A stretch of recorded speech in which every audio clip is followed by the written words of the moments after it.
Ang tamang sagot mga boss doon sa video na in-upload ko na nagtanong ako about sa kung ano ang problema ng makina na ito, kasi nakailang baklas na ata sila nito mga boss. Oh. Ayan, klarong klaro yung gasket oil, up and down.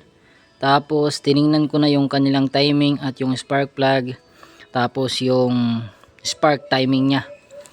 So, ang kasagutan mga bossing is ito mga boss. Simple lang mga boss. 2 buwan daw naka-standby ito dahil nabaha. Tapos sinubukan nilang ni-repair pero ayaw tumino. So mahirapan na rin.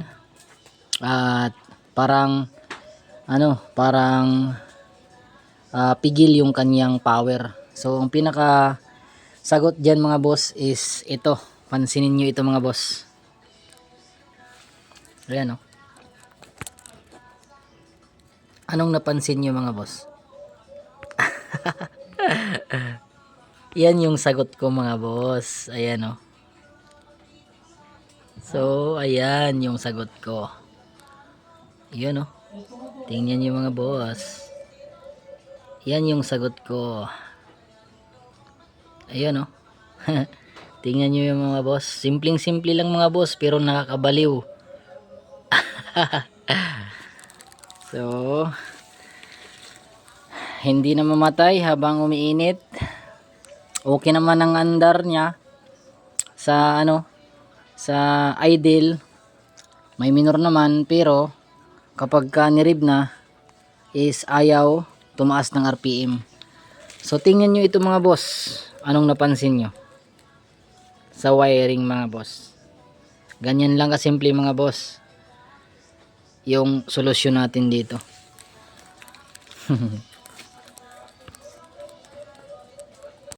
Mga boss, na-solve ko na yung problema. Tingnan natin kung okay yung natin, remedyo.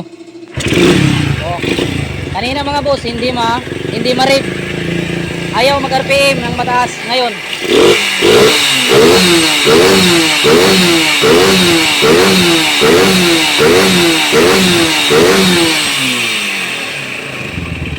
so ayan na mga boss.